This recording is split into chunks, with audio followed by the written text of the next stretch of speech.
Can't we just get back to the simple question of what's the scientific proof for gravity?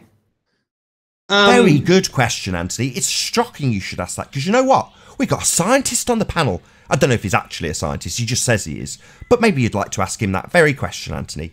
Mr. Scientist, Anthony's got a question for you. Go for it. What scientific evidence have you got for gravity? Okay. Please. I think what provides good evidence... Sorry, I don't need what you think. I need you to give us systematic experimentation backed by a hypothesis, not what you think. So this is going back to the thing that, so in terms of scientific method and systematic hypothesis, that's not all necessarily in terms of science or discovery. They're not requirements. And so going down that route, they are. That's what makes science. That is science. It's a method. If you've adhered to it, you've got scientific evidence. Don't try and talk your way around it and say that something that someone's declared is science, because it isn't, sunshine. Yeah, so if you've not got those things I've asked for, just say I don't have them. Don't try and define what the scientific method is. Just say I don't have anything that's adhered to that. Just admit it. Have some courage, grow a pair of balls, and say I don't have scientific evidence. I can't give you something that's gone through rigorous experimentation. I can't give you a valid hypothesis. Why don't you say that instead of redefining science or saying you can't qualify it, or you can't term it, or you can't define it? Just admit it, science boy. The scientific method is something which has historically been useful, but actually scientists nowadays... Yeah, historically it's useful for proving things empirically. Very, very, very useful indeed. That's why I want it. I know science doesn't do it now. Now we have pseudo-scientists that call themselves scientists that look at a phenomena and then tell us what's causing it. They look at a light in the sky and say, you see that light in the sky? That's a gas. It's a gas in a vacuum. And you go, really? And they go, yeah, science. And then they redefine what science is. Well, fucktard. We want you to actually support it with real science, something that's adhered to the scientific method. That's why we ask for scientific evidence of gravity, something you're yet to give us. But the scientific method is something which is relatively irrelevant. It's empirical. It proves the cause of an effect. It validates a prediction, also known as a hypothesis. It's a very useful method of proving things. So that's why I want it. If it's not, why the hell are you doing science then?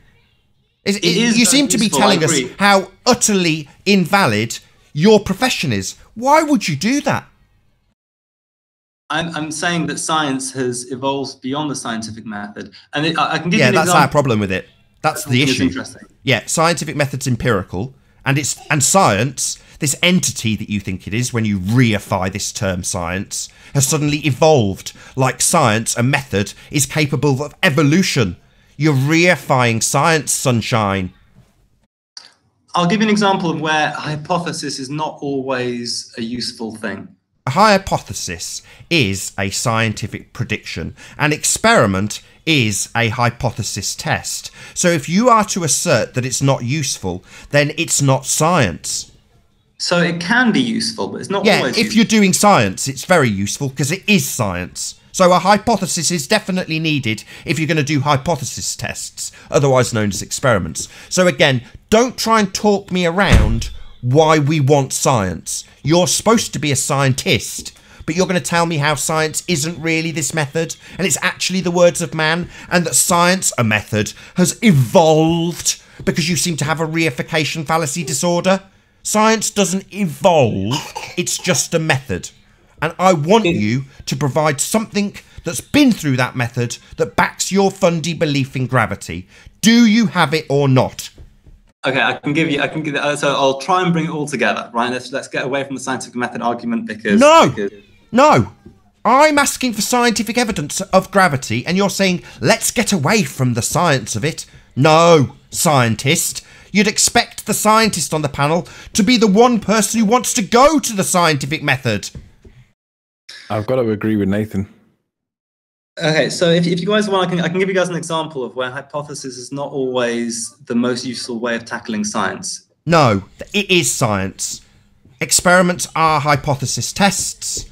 A hypothesis is a scientific prediction. To say that you want to provide a citation where a hypothesis is not useful is to say you want to give a citation for when you don't want to do science.